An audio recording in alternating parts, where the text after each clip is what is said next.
Hello and welcome to Teach Family First. This book, I was going to show the cover, but I'm not. I'm going to wait till later. Do you know the similarities between Myspace and Facebook and a 12-year-old boy named Louis and an army captain named Charles Barbier? Well, I'm going to let you know what's the similarities between those four things. Let's talk about this boy named Louis. He was born in 1809, and at 3 years old, he had an accident playing around with his dad's tools. His dad was a harness saddle maker, for horses. And the tool that Louis had an accident with was an awl, A-W-L. And he was trying to be like his dad, he got some leather out and he got this tool and it kind of flipped up in the air and got him right in his eye. His mother tried to wash it out and it got infected, and the infection went from one eye to the other eye. And by the time he was 5 years old, he was totally blind. But the one thing about Louis is that he was still a happy child. He was a very intelligent child. So much so that when the village priest, he was new to the town and he was visiting all the families, and he came across Louis. And Louis was this 5-year-old ball of energy, bright-eyed little kid. And he convinced the parents to say, "Hey, if you can let Louis come to the church, I wouldn't mind teaching him science, English, math, all those things." So Louis was excited. He was eager to go, and he went to the church about 4 days out of a week.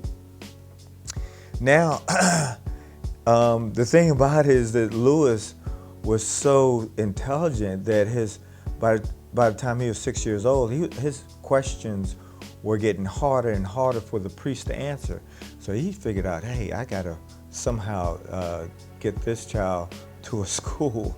And there was only one school in the town, in the village.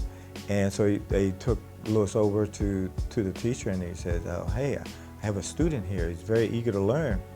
But the one thing is that he's blind. Teacher never taught a blind child, because actually it's very uncommon for a blind child to go to school. I'm just checking on it. And one is because there are no books for them to read, but Louis was one of those children that he was so eager to learn. The teacher took on the challenge. She said, okay. So, and Louis thrived. Not only did he thrive, he was an excellent student. The one thing he couldn't do, of course, he was blind, he couldn't read books. But no, by the time he got to 10, he was outgrowing the village school. He could no longer go there. But the priest found out that there was a school in Paris that he can go to, and it's called the Royal Institute of Blind Youth. And he was accepted.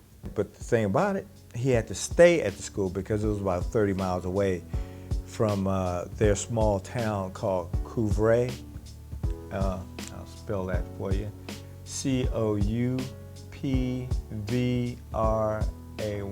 Couvray. And if my French is bad, don't mind it. Now, Louis was happy that it was there, but he quickly was disappointed when he found out that there are only 14 books in the whole school. And he was going like, no, that can't be good. 14 books in the whole school.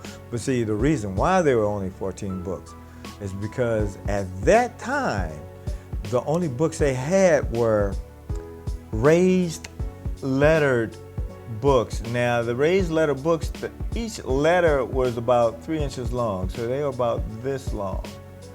And they have to physically feel each letter to find out what it is. Now, this is the best they have to offer. Now, Louis complained about that. He said, no, there got to be a better way. Matter of fact, he complained about it so much that the teachers would get upset that he was complaining about it so much. Now, there was a glimmer of hope. There was a little glimmer of light when the captain, Charles Barbier, came to the school. And hold on, we're going to take a break right here. I'm going to reset.